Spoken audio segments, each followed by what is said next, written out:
نحمده ونصلي على رسوله الكريم اما بعد فاعوذ بالله من الشيطان الرجيم بسم الله الرحمن الرحيم رب اشرح لي صدري ويسر لي امري واحلل عقدة من لساني يفقهوا قولي.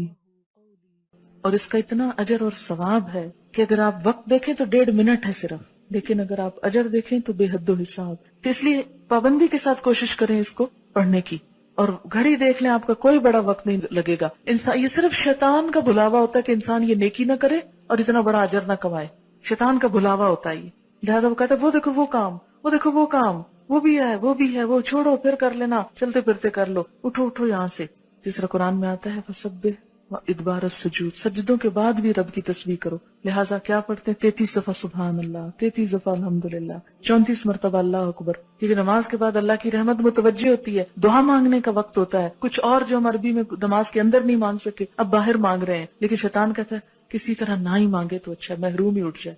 اس لیے آپ دیکھیں گے کہ وہ وقت بڑا تلخ اور سخت ہوتا ہے اور اکثر لوگ برگلا لیے جاتے ہیں. 1.5 منٹ کے اندر آپ اتنا بڑا اجر کماتے، گویا آپ نے ڈھیروں مال صدقہ کر دیا جو ویسے ممکن نہیں. اتنا اجر ہے کہ ایک دفعہ نبی صلی اللہ علیہ وسلم کے پاس کچھ لوگ آئے، وہ پوچھنے لگے اللہ کے رسول صلی اللہ علیہ وسلم، ہمارے کچھ دوست ہیں جو بڑے امیر ہیں، وہ صدقہ کرتے ہیں ثواب پا لیتے ہیں، ہمارے پاس ہم غریب لوگ ہیں، ہمیں بھی کچھ بتائیں کہ ہم ان کا ثواب پا لیں. تو آپ نے فرمایا کہ تم ہر نماز کے بعد 33 دفعہ سبحان اللہ الحمدللہ اللہ اکبر پڑھو تو تم کیا کرو گے؟ ان کے برابر ہو جاؤ گے. بڑے بڑے صدقہ جہاد اور کیا کچھ کرنے والوں ان کو بھی پتہ چل گیا. پھر وہ آگے یا رسول اللہ صلی اللہ علیہ وسلم، وہ بھی یہ کرنے لگے، پھر وہ آگے نکل گئے. تو آپ نے فرمایا یہ اللہ کا فضل ہے، جسے چاہے دے. پھر ہوتا ہے اب نماز پڑھ لی، جلدی جلدی وہ بلا کے آرڈر کر دیں سب کو جو جو کچھ کہنا ہے، پھر بولنا شروع کر دیتے. لہٰذا تھوڑا سا اور صبر. وہاں تو فرض تھا چپ رہنا، اب کیا ہے نفل ہے چپ رہنا. اور آیت الکرسی جو ہر فرض نماز کے بعد ہے، آپ نے فرمایا جو ہر نماز کے بعد آیت الکرسی پڑھے اسے بہشت میں داخل ہونے سے سوائے موت کے کوئی چیز نہیں روکتی. گویا جنت کا دروازہ کھل گیا اس کے لیے.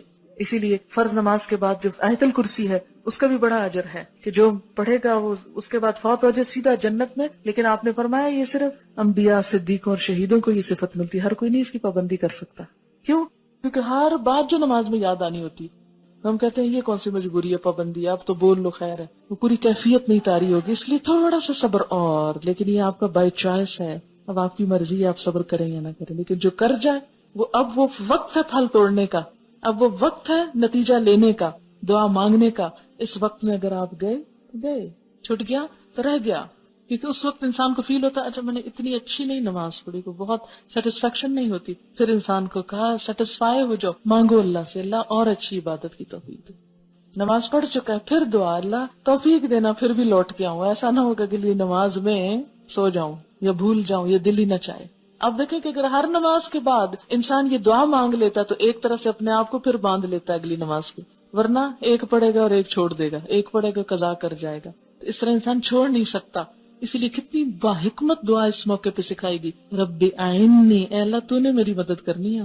اللہ ذکر کا کہ پھر تیرا ذکر کروں، شکر کا اور تیرا شکر گزار بندہ بن کے رہوں، وہ حسن عبادت اس سے بھی اچھی عبادت کروں. یہ جو ذکر ہے یہ مسنون ہے. کچھ سوال ہیں کہ میں جلدی سے جواب دیتی ہوں. نماز ختم کرنے سے پہلے سورۃ البقرہ کی آخری آیات اور حشر کی آیات پڑھنا جائز ہے؟ ذکر میں آپ جو کچھ بھی پڑھیں لیکن یہ مسنون نہیں ہے. مسنون وہی ہے جو میں نے آپ کو بتا دی ہے. اس کے علاوہ آپ اردو پنجابی میں اپنی دعا مانگ سکتے ہیں جو بھی آپ کریں. اچھا ایک بات یاد رکھیں، سجدے میں قرآن نہیں پڑھا جاتا. سجدے میں قرآن نہیں پڑھا جاتا. درود شریف کھڑے ہو کے نہیں پڑھا جاتا. سلام کھڑے ہو کے نہیں پڑھا جاتا، بیٹھ کے پڑھا جاتا ہے نماز میں.